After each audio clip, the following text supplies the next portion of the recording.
I'm here today in my sewing room to show you two different reverse applique techniques. The first one was here, okay, and this was my second sample. I saw something similar on Etsy and I thought I'm going to try and do that, and then I had fun with the quilting on it too. And the second one was done slightly differently. So you're going to see both techniques today. And why would I want to use reversible applique? Because what it's doing now is taking your underneath fabric is what is showing through, which is the hearts here and the hearts here. In our regular applique, what we would do is cut out a heart, put it on top, and then we would stitch around it. What happens with something like this, you get a really nice, clean, folded edge. Okay, so that's what you're getting on this one, is that nice, clean, folded edge with this technique. And with this technique, the under fabric is what we will expose after we cut out the shapes, but I had a raw edge, so I had to go around, and I used the white is the zigzag that I used to do that. Okay, so one, you get a nice finished edge. One, you still have a raw edge like you would with the applique where you fuse on top, but it's actually done, it's the opposite way. So it was just kind of fun to play. So when I see something, sometimes I get carried away. So I would typically use freezer paper, but I didn't have freezer paper, to make templates to cut out the shapes. So what I've done here is Fuse and Tear by Pellon, and it's something I have. I've used it, they call it a tearaway embroidery stabilizer. So you can fuse it to the back of your fabrics to do embroidery, and you can do multiple layers. So if it's a heavier embroidery, you can do several layers underneath it, and then it tears off after you stitch it, which is actually quite handy in this technique too.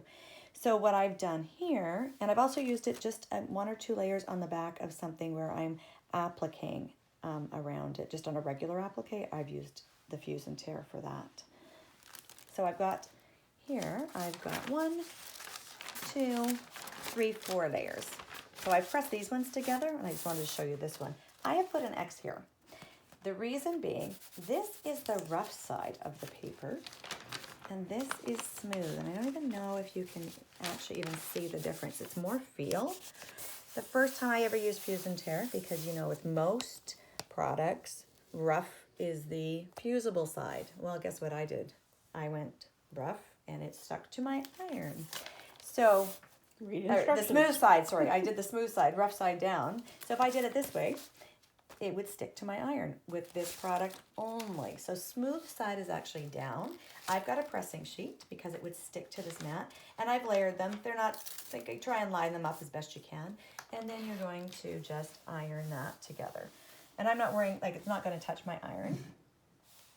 And I could also do this with freezer paper, and I've done templates the same way with freezer paper.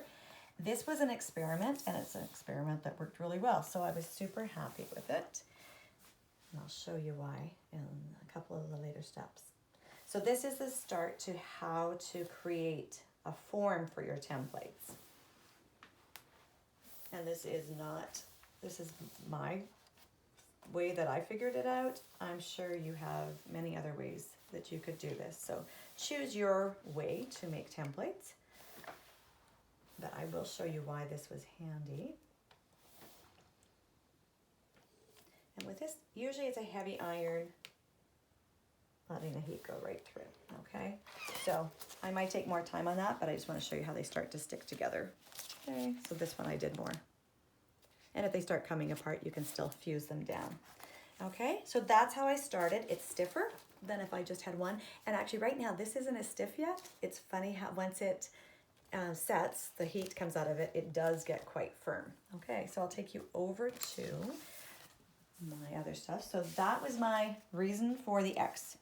So I would do the same thing on my freezer paper. You've got two sides to your freezer paper. Put an X on the top where you can put your iron and do your tracings from.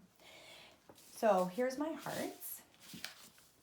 So you can see I've got a frame. Now look at this one. I wrote only for frame, no sticky side. I actually put two sides together. So I don't have it, so that's good to use as a frame, and I'll explain what that means after.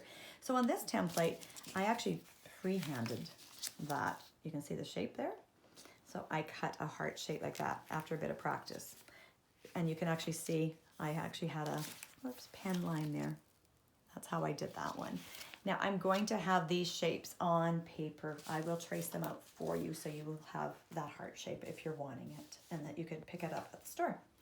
So you can see that came from the inside. That came from the inside. So I could either trace this template, okay, or I could do the half. And hear how crunchy that is. Okay, and I could fold my heart in half and just put it on the fold line. And then I can trace that, okay, and then I would cut away on that trace line. And then I've got two hearts. I've got this shape, and I've got the framed heart, which are identical, which actually comes in quite handy. Now on this one, you could see I didn't have much leeway on either side. You would want to have a little bit more. It would be easy. I mean, you'll see in the next steps why you'd want to have that. You can see this one here. I've got about 1.5 inches or so on either side, which is a little bit better to have the extra.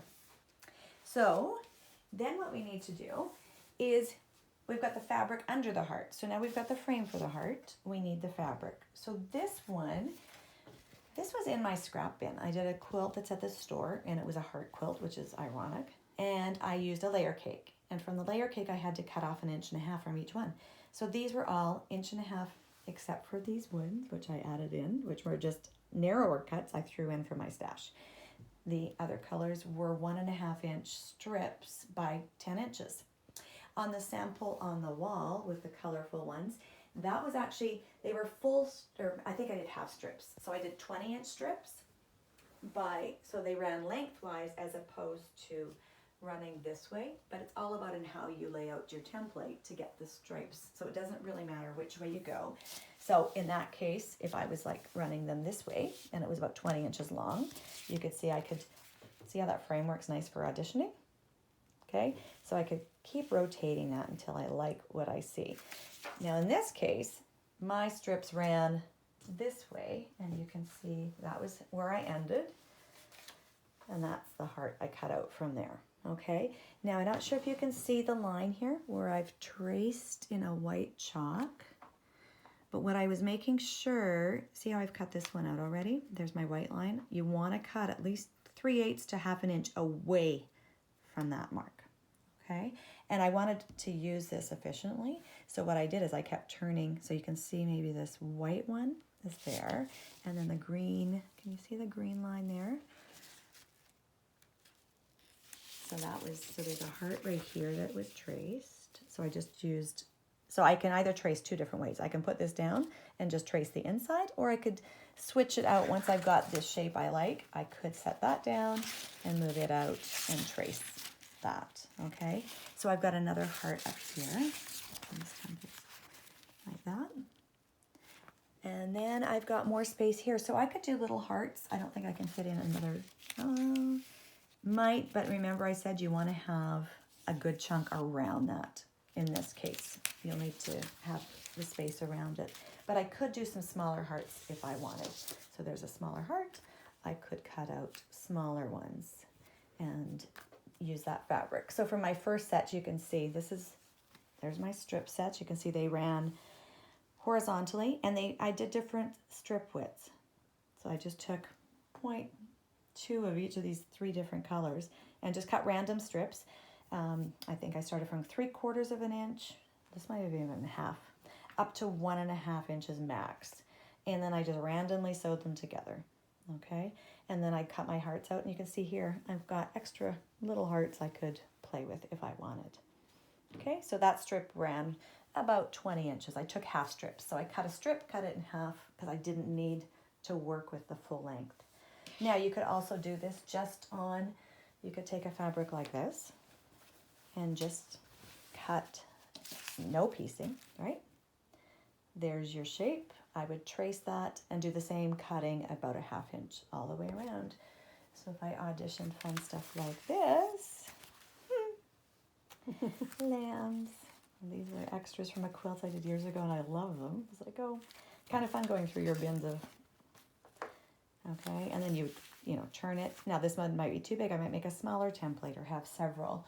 So you can just see how you can take a solid piece of fabric and play with those. And as soon as you frame it, it's amazing how it changes the look of a piece of fabric.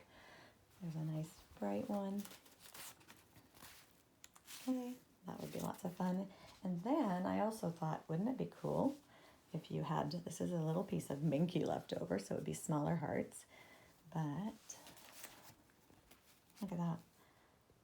So that would be a fun way to work with it too, is putting minky underneath. Especially you could do pillows. Or fireside. Or sorry, this is fireside. Sorry. Oh, okay. Yep, thank you. That's minky. That's funny. That's minky for men. Oh gosh, that's almost 20 years old when I did little quilts. So again, just a fuzzy idea would be great for a quilt or baby or pillows. That would be a fun way to do it. So you don't need to strip piece like I did, but the sample I saw had the hearts done like that, so I thought, okay, I'm going to play with that. So that's what we worked with there, okay? So then you've got it cut out, and I've made sure I'm not sure that you can see the white line. The white line is here, and I've cut about 1/2 inch. I didn't measure it. I just eyeballed that. So there's my trace line, and then I just used a chalk I had. This is going to get hidden anyway, so you won't see it, but I would still not use pen. I would use some, whatever marking utensil you like. It could even be a friction one with something like that. Okay, the next step is taking, and I took about a 24-inch square. I will have this all typed up for you too if you want to do one similar. And I'm working from the back, okay? And I'm going to show you what I had done. I would do one template at a time, okay? Instead of fusing down into my areas, what I've done is I've pre-marked. Can you see this pin here? And I'm pointing that way. That was referring to the point of my heart for me. And this pin is pointing that way. So what I was kind of planning then, I'm not sure, so the point ran that way. I'd do one there. Okay, and then I would do another one kind of there. And remember, this is all going to be space around them. So you can see they're not perfectly centered to anything on that. I could have probably played with that a bit more, but I still like it. So you can be very particular, or you can do kind of what I did. This one actually is being a little bit more particular because I was actually paying attention more to have them all sort of spaced out. So I would just do one at a time, because once you fuse this on, okay, you're working with it. If you've got them all fused on, they're probably going to start lifting. So that was just work with one at a time. So you can see I've already fused this. This is the same stuff I showed you earlier with the 4 layers, and there's my X. I have actually fused this to the background, okay? And then what I did, I put a pin in the middle of that one. I've kind of pre-done this. You want to trim, you see that? And it's not fancy, okay? So you just need to trim and leave about 1/2 inch or so around that. I could maybe leave less, but I would rather go back and trim it after. So I'm kind of going backhanded here just to show you that. I would take that out. And the way I got into it, can you see that? I would start sort of in the middle and then clip my way to here and then go around. Now you're going to clip the corners or clip the fabric. And I don't know, can you see now? I've clipped this. You see how that's gonna work like that? And what the clipping does, it allows me to press against here. So I can see I haven't even clipped that edge there. I did pre-clip some, just so you can see. Now, this is a bigger curve here.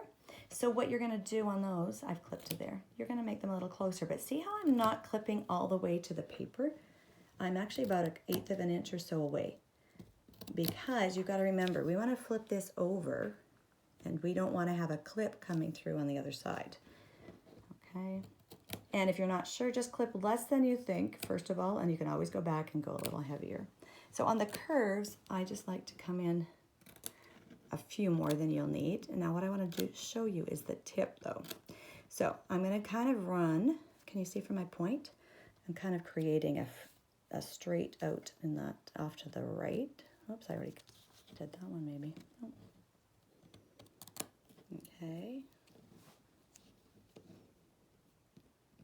I'm backhanded here. Okay, and I've made a clip right there. I want to keep this piece I don't want, if I clip into the point, I'm gonna lose, I'm not gonna have fabric covering. Does that make sense? Right, yeah. Okay, so if I clip in here, I'm not gonna have a nice smooth edge. And I've had to play with this. Others watching this might go, oh, I got a better idea. And that's great, you can let me know. But I kind of played with this and found that if I press that way, and then I can kind of wrap these ones on top of it. And I can clip away that bulk now, okay? So I can take that and flip it down, and I can actually glue that down in place. And I'll show you that in a second, okay? So those would kind of overlap. But if I've got too much fabric, clip some of that away. I've been very generous here just so I could make sure I had enough. And the bottom one, can you see what I've done there? Is I've actually made a straight cut in line with the point. And I can almost go right, not quite right to the point, but almost. Because those are going to flip away from it like that. You see, and you'll still have a nice point. Okay, so what I found, I'll go to the ironing board. And those are K. Buckley scissors. Oh my gosh, there's 2 pairs of them. I don't have the medium ones yet, but I'm sure that'll be something that happens. So if I take it to the ironing board, I'm not gonna get this. Okay, this is I thought of Joanne and her shark teeth when I did this, and her video. So you're going to flip these back, right? And see how they're not staying as nice and back as I'd like. This is Precision Piecing Products by Acorn. It is the Easy Press pen, okay? So you've got a tip on it. And what this is starch. So it's starch in a... So what I do is I just use the pen. And like I said, I was experimenting and learning as I went along with this. And I just find... And I'm on top of the pressing sheet, which actually I didn't even do the last time I did this. So that actually is a better idea than using your ironing board. I'm not sure. Sometimes I'm not even sure if it's coming out. But oh, yeah, I can see it. I'm picking up little pieces of purple now. So now I'm going to go in, and I swung up this way.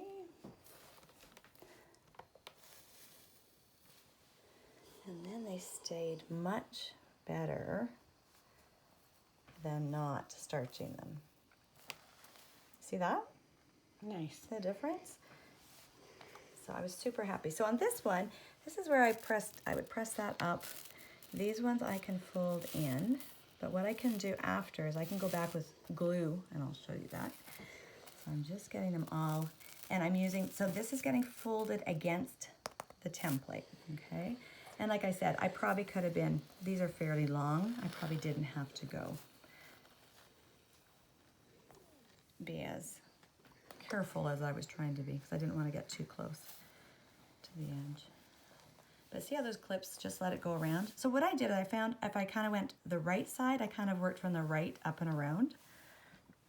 And the left side, I kind of swung out from the bottom and up, if that makes sense. And they kind of naturally just kind of, but that spray starch, oh, made such a huge difference. Oops.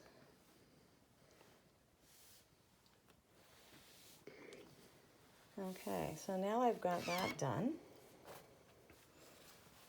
Okay, so now I have it all. Who loves Barney? So now what I did, this is where I take my heart. Now, so on the front, so what I might want to do is audition and check. That's pretty good. See that, how it's nice and smooth? I actually am not going to even glue it down. That spray starch held it. So my other option was to use, and I'll show you, I did this one here, and I glued it down yesterday, and it stuck. And I used a new product. 505 has a glue stick now. I got it before Joanne. It's blue. Imagine that. Okay.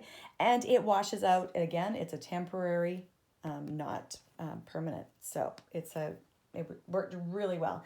So I was able just to flip down that piece of fabric here to hold that in place, so I could flip up those afterwards to get more of that That's the tip there, if I move those away.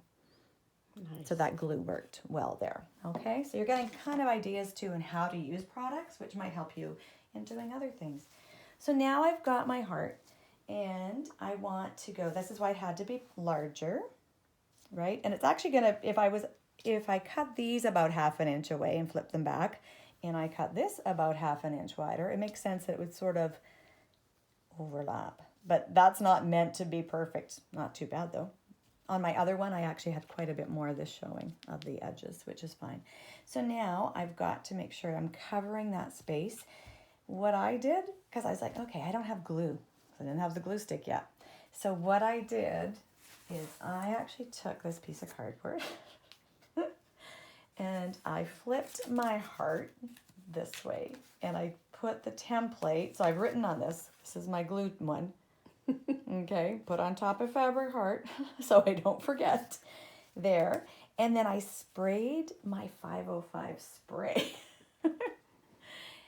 Okay, so I just used the cardboard and I just lightly just went around. Oh my gosh, it was really, really good. It stuck really well.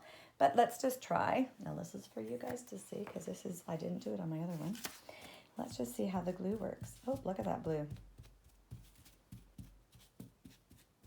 That's kind of handy. Oh yeah, so you know where it is. Oh, and you can see that I've got ridged cardboard so that I'm getting all the, but that blue, it reminds me of the paint that you use on your ceiling. That's pink until it goes away. So you can see. So I just want to make sure I've got it. It's going to stay down. Okay, let's see. Here's the test, guys. Put it on top and press firmly. Pretty stuck. Oh, I'm excited. That was better than the spray, but the spray was a great option when you didn't have the glue. So we always like to think of different ways we can do things. Okay, so then always the fun part is, what does it look like? And this is where, before I stitch, so I can see my chalk line here, so I could reposition this if I wanted, but I'm going to get, those chalk lines will disappear. Okay, and then before I baste it or anything, I would stitch just really, really close to that edge. I'm really actually super happy with how that turned out. I would stitch very close to that edge, and I think that Joanne can see the stitching around that heart there. Can you see? It's not perfect. This was a practice one, so don't look at the imperfections. She can maybe go to the hearts, the first sample that's on the wall there, and you'll see how I was able to get really, really close.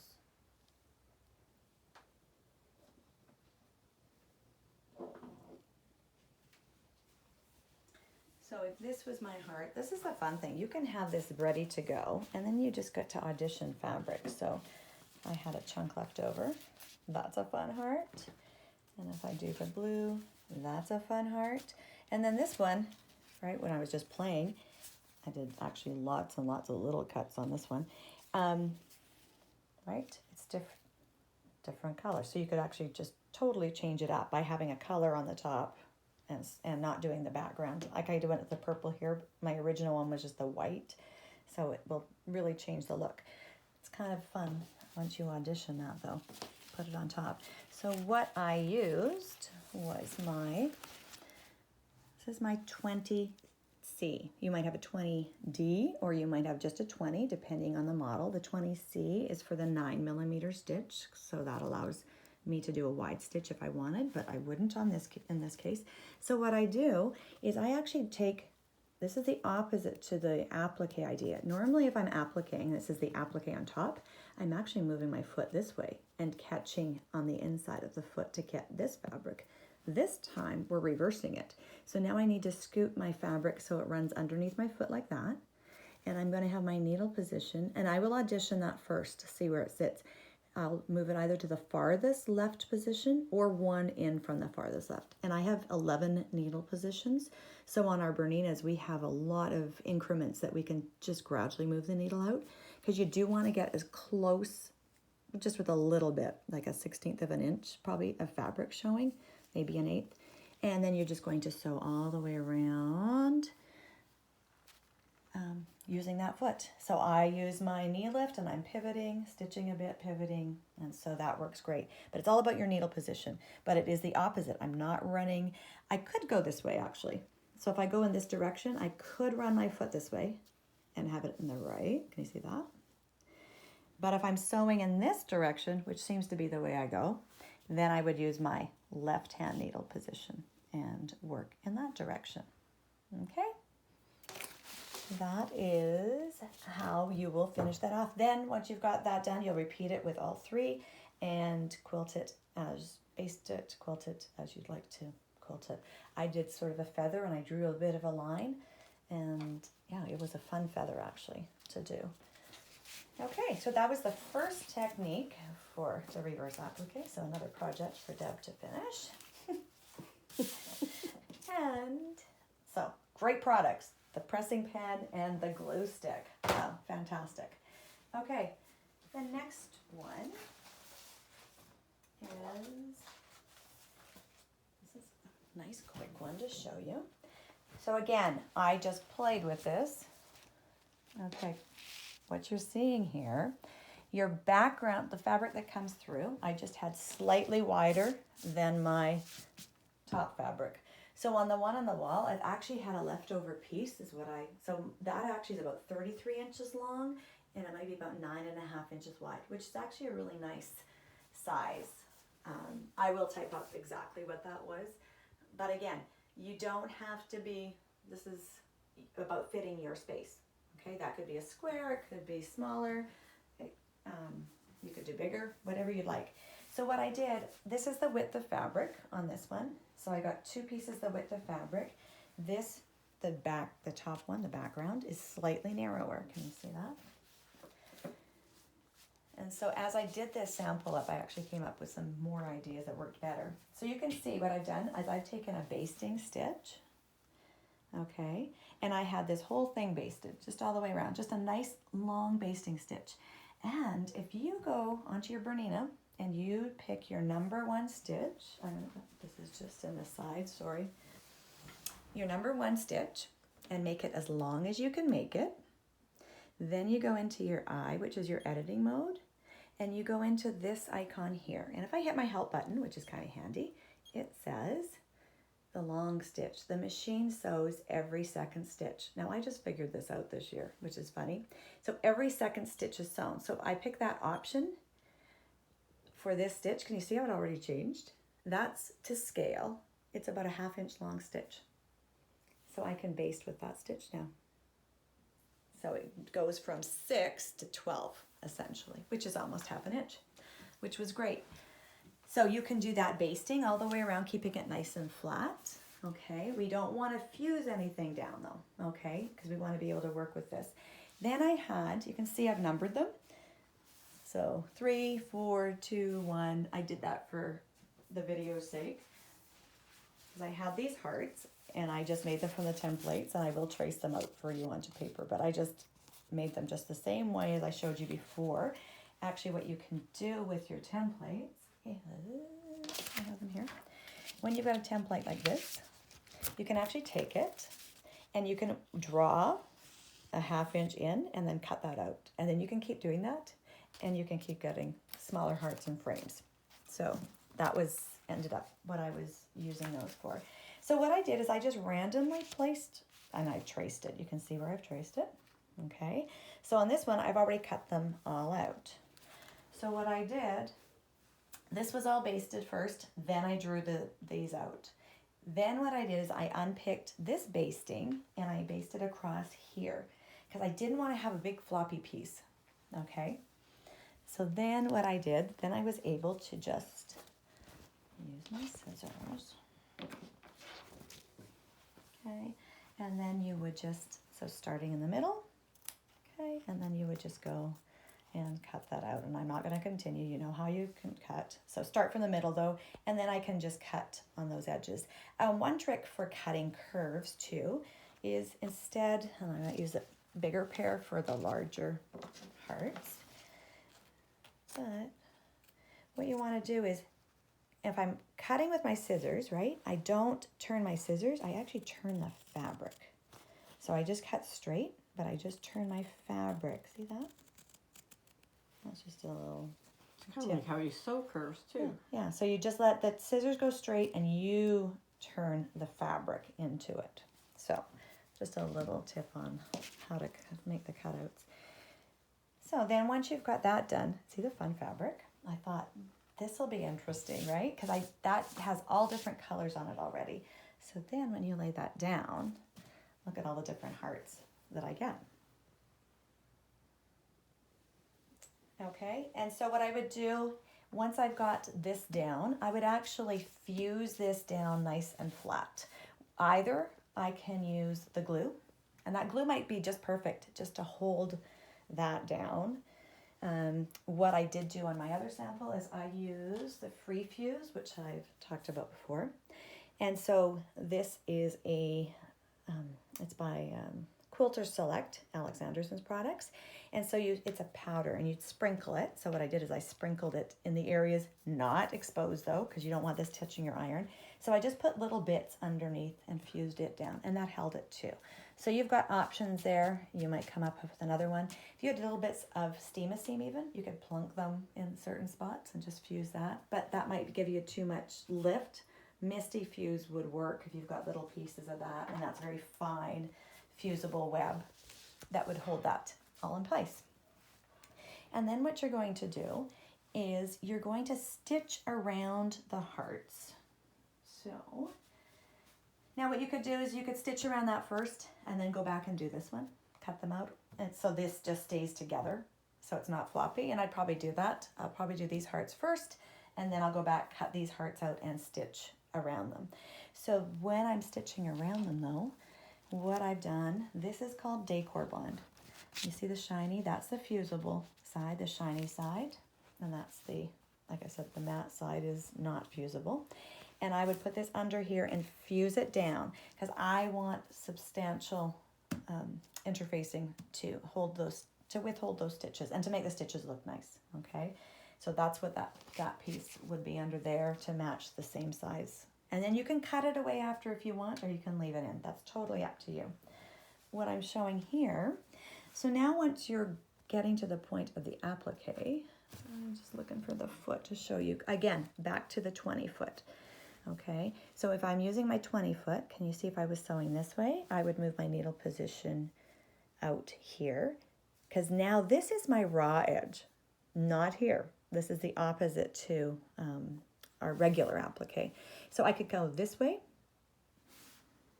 Okay, it's whatever way you like. And I think I did go this way because I came down to the bottom and you have to stitch past it. Does that make sense? You have to stitch to a point like there, okay, and then pivot, and then you can get your nice points on them. I played with the blanket stitch here, and I really liked, I went back to the satin stitch. So what you want to do, I don't know if you can see the writing, I've written the stitch number, the length, and the width of what that was. So I can always have a reference that I really like that. It's easy for me to go set up my machine to that. This one here, I was just showing you the width. The length stayed the same. Can you see how the width gradually got wider? And that gives me a nice reference again. Here I was playing with, this is called a blind hem stitch. So it does a few stitches and a zigzag, a few stitches and a zigzag. And I can reduce that length. I did play with it here and I didn't like it. It didn't, like I might as well do a blanket stitch if I'm going to use that stitch. I did prefer though to go with my satin stitch. Okay, so again, same idea, and yeah, that's the fireside. So the same idea as the other one going around though, where you move your needle position, depending which direction you're going in, you move your needle position and you guide your fabric. In this case, I would guide my fabric, just exposing a little bit so that I make sure that stitch lands away from it. If I'm too close, it might not quite, it might just land on it, not encasing it, if that makes sense, okay? And this one too, if I was going this way, I would actually stitch past it and then I could pivot, or depending on the shape, I can also narrow down on that stitch and then narrow and then get wider. It's all up to you, but I think I left mine all the same. So if Joanne goes and shows you that one, you'll see now that I'm saying it, the points aren't going to be probably perfect, but they're going to be close to nice. And I went with the white on that one. I really actually ended up liking the white. Red was going to be my first choice, so I used the white. And then once I had those all done, I cut away the decor bond. I actually have a layer of 80/20 and a layer of wool batting on top. So when I went around these hearts, I actually used my ruler foot because it's a 1/4 inch away for free motion, and I went around each of the hearts, and in between that I would do my pebbles. And pebbles are kind of fun when they're random sizes, so you can see how you can make them large and small. This wasn't a huge project to get too committed to. It is time intensive, or it can be. So this was perfect though. On the back, you'll see how not perfect it might look, but I went daring and went with white on the back, and so you can see that. Okay, and these hearts, you can't really tell, but they're puffy. I wasn't sure if I'd do any more quilting on them, and I left it because I've got there's probably the decor bond under it too, but the wool batting just kind of poofs them out, and then they really poof out when you go dense around it. And on this one, you can see I just quilted, yeah, you can tell more of how the quilting pattern. So the hearts, I just went around and I left them unquilted. And I was telling Joanne, I said I wasn't sure if I should go back and do some lines or anything, but I actually am okay with it like that. So this is your preference. And then the binding, I kind of like the bright, like Joanne loved that when she saw it. She goes, oh, bind with the same color. And it does look super sharp. And that's a new line called Old Glory by Lella Boutique, who we love her stuff too. All right, so hopefully you got some good ideas on what reverse applique is and the 2 different ways you can do it. A few of my tips, and like I said, you've got your own tips, I'm sure, but hopefully some of those ideas will help encourage you to try the fun technique.